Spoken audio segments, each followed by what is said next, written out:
भारत में examination conduct करवाना एक मजाक बनकर रह गया है। पहले लड़ाई सिर्फ इस बात की होती थी कि 3-4 सालों तक भर्ती नहीं आ रही है, कब आएगी भर्ती, कब लगेगी नौकरी। लेकिन अब स्तर कुछ इस तरह से गिर गया है कि नौकरी तो दूर की बात है, पात्रता, बेसिक पात्रता का एग्जाम भी ठीक ठाक तरीके से कंडक्ट नहीं करवाया जा रहा है। फिर चाहे आप नेट एग्जामिनेशन की बात कर लो या फिर नीट स्कैम की बात कर लो हाल फिलहाल में, या फिर आप CSIR नेट एग्जामिनेशन के पोस्टपोनमेंट की बात कर लो। लेकिन आखिर कब तक ये सिलसिला चलता रहेगा? कब तक corruption, political agenda and unfair practices को बढ़ावा दिया जाएगा? कहीं तो इसका फुल स्टॉप लगना ही था। एंड ये फुल स्टॉप लगा हाल फिलहाल में जो कॉन्टिन्यूस रिग्ड पेपर्स की भरपाई देखी जा रही है, इसमें बढ़ोतरी देखी जा रही है। इसमें स्टूडेंट्स उत्तेजित इतने ज़्यादा हो गए हैं, उनकी मेहनत, खून पसीने की कमाई, उन सभी पर पानी फिरता देख कॉन्टिन्यूस पेटिशंस, शिक्षा मंत्रालय तक अपनी हाजिरी लगाना, उन सब की वजह से बहुत बड़ा इफेक्ट आया है। सो मिनिस्ट्री ऑफ एजुकेशन ने एक लॉ जिसको 10 फरवरी को पास किया गया था, उसे इम्प्लीमेंट करने का नतीजा एंड निर्णय ले लिया है। अब वो लॉ क्या कहता है, इसको हम बेसिक 3 स्टेप्स में समझेंगे। पहले चैप्टर में हमारा डेफिनेशन है उस लॉ को लेकर के, दूसरे में अनफेयर मीन्स एंड प्रैक्टिसेस होती क्या है, कौन कौन स्टूडेंट जिम्मेदार होगा, कौन कौन पार्टीज जिम्मेदार होंगी उस चीज़ के लिए, एंड तीसरे सेगमेंट में हम देखेंगे कि उनके लिए पनिशेबल ऑफेंसेस क्या क्या हैं। मैं एक बात आपको बता दूं कि ये सारे पनिशेबल ऑफेंसेस नॉन बेलेबल हैं, यानी कि इन पर कोई भी बेल नहीं मिलेगी आपको। चलिए, सबसे पहले तो ये मैं आपको पूरा दिखा देती हूँ। ये जो लॉ पास हुआ था, इसको इम्प्लीमेंट करना है। तो बेसिकली लॉ का नाम था the public examinations prevention of unfair means bill 2024। ठीक है, इस लॉ के पास होते ही हालांकि क्योंकि ये इफेक्ट में नहीं आया था, तो यूपी पुलिस का भी एग्जाम लीक हुआ था, उसके री एग्जामिनेशन की डेट तक नहीं आई है। तो इस पर जो स्ट्रिक्ट इन्फोर्समेंट किया गया 21 जून को, वो किस बेसिस पे किया गया मैं आपको बता देती हूँ। सबसे पहले तो चैप्टर 1 में आपको कुछ बेसिक डेफिनेशंस मिल जाएंगी कि एक कैंडिडेट कौन होता है लीगल लैंग्वेज के थ्रू, ठीक है, लीगल डेफिनेशंस के थ्रू, कम्युनिकेशन क्या होता है, ठीक है, उसके बाद पब्लिक एग्जामिनेशन क्या है, इंस्टीट्यूशन क्या है, एट्सेट्रा एट्सेट्रा। अब यहाँ से हमारा चैप्टर 2 जो है ना, वो मेन उस पर बात की जाएगी कि जो पनिशेबल ऑफेंस है उसमें अनफेयर प्रैक्टिसेस होती क्या है। कोई भी इंडिविजुअल, कोई भी स्टूडेंट या कोई भी अथॉरिटी अगर क्वेश्चन पेपर के लीकेज में इन्वॉल्व है, और वो क्वेश्चन पेपर ज़रूरी नहीं है पूरा हो, आप क्वेश्चन पेपर या आंसर की का कोई भी पार्ट शेयर करो, या फिर अगर आप किसी और के साथ पार्टिसिपेट करो, मान लो कि अब ये सभी एग्जामिनेशन पर लागू नहीं होगा, ये कुछ एग्जामिनेशंस हैं जो ऑर्गेनाइज्ड वे में कंडक्ट किए जाते हैं। तो अगर आप किसी अथॉरिटेटिव पावर के साथ, किसी गवर्नमेंट बॉडी के साथ इन्वॉल्व हो, उसमें भी अगर आपका इन्वॉल्वमेंट है, तो भी आप अनफेयर प्रैक्टिसेस के अंतर्गत आएंगे। आपका कोई भी मतलब पॉइंट साइज कॉन्ट्रीब्यूशन है तो भी आपका नाम आएगा। अगर आप पोजेशन ले रहे हो किसी भी क्वेश्चन पेपर का, तो भी आप रिस्पॉन्सिबल हो। OMR शीट में हेर फेर कर देना, उसको लास्ट मिनट चेंज कर देना, या बिल्कुल अनऑथराइज तरीके से उसमें री एग्जाम कंडक्ट करवाना, उसमें भी आप रिस्पॉन्सिबल होगे। फॉर एग्जाम्पल अनऑथराइज तो नहीं, लेकिन BPSC का जो 2.0 का एग्जामिनेशन हुआ था, उसमें जो सोशल साइंस के स्टूडेंट्स थे, उनके आंसर कीज की वजह से बहुत सारे स्टूडेंट्स फेल हो गए, क्योंकि उनका जो सब्जेक्ट कॉम्बिनेशन था वो आंसर की से मैच नहीं हो रहा था। तो OMR शीट में डिस्क्रिपेंसी देखने के कारण उनका री एग्जाम कंडक्ट करवाने की मांग की गई। तो वो भी सारा अनफेयर प्रैक्टिसेस में ही आएगा अगर वो लॉफुल नहीं है तो।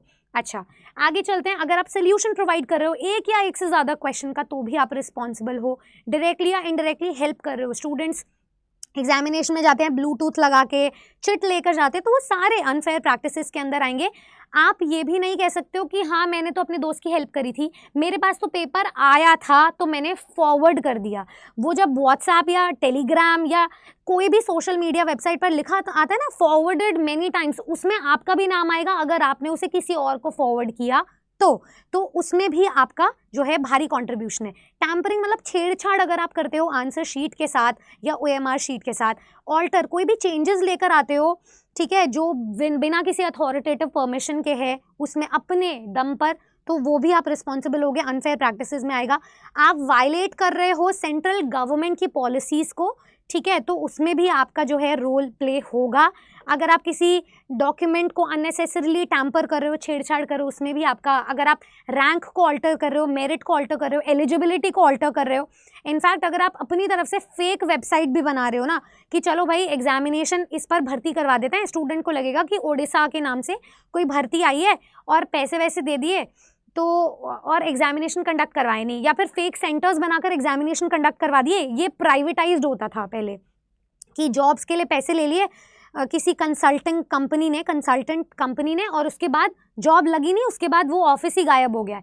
तो ये गवर्नमेंट स्कीम्स में बिल्कुल अलाउड नहीं होगा कोई भी प्रकार की फेक प्रैक्टिस। उसके बाद अगर कोई भी आप मैनिपुलेट करो सीटिंग अरेंजमेंट को भी, कि जिस तरीके से आप इधर उधर सीट कर रहे हो एडजस्ट, तो वो भी अलाउड नहीं होगा।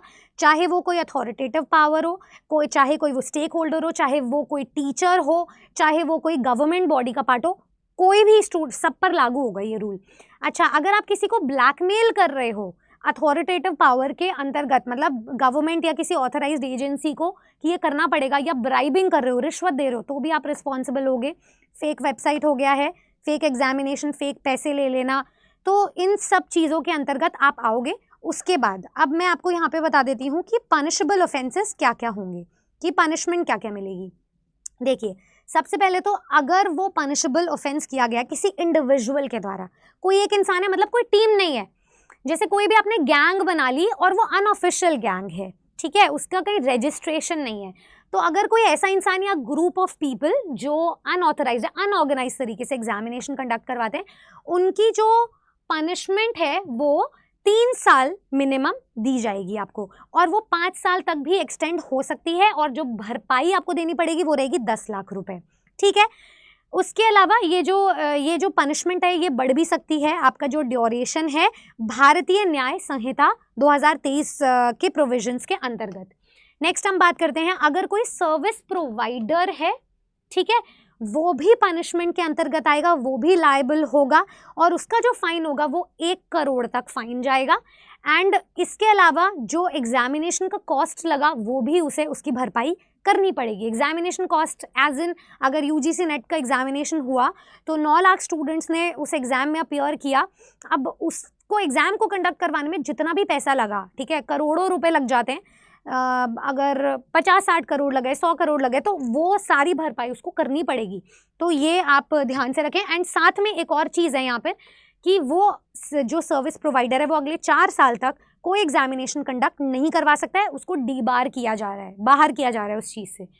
आगे बात करते हैं, नेक्स्ट बात की जा रही है यहाँ पर कि कोई भी डायरेक्टर है, मतलब इनसाइड कोई इंसाइटफुल इंफॉर्मेशन है, एंड कोई बॉडी है जो अंतर्गत काम कर रही है, डायरेक्टर, सीनियर मैनेजमेंट या पर्सन्स इंचार्ज है, या कोई पर्सन इंचार्ज है, तो उसको भी जो है 3 साल से कम की सज़ा नहीं मिलेगी। एंड साथ में आपका जो फाइन होगा वो 1 करोड़ तक का रहेगा। 3 से 5 साल की सज़ा आप यहाँ पर मान करके चले, फाइन है 1 करोड़ का, राइट, भारतीय न्याय संहिता के प्रोविजंस के अंतर्गत। नेक्स्ट हम बात करते हैं यहाँ पर, कोई भी अगर कोई पर्सन या ग्रुप ऑफ पर्सन्स है जिसमें एग्जामिनेशन अथॉरिटी भी आ जाती है, सर्विस प्रोवाइडर भी आ जाते हैं, मतलब कोई ग्रुप में काम कर रहा है और ऑर्गेनाइज्ड क्राइम है, मतलब ये कुछ थॉट एंड थ्रू प्रोसेस था, सब उसमें मिली भगत थी सबकी, तो उसमें क्या होगा, यहाँ पर आपका जो है 5 से 10 साल तक की सज़ा आपको मिलेगी। यहाँ पे सज़ा बढ़ाई जा रही है, साथ में आपका 1 करोड़ का जुर्माना आपको पे करना पड़ेगा।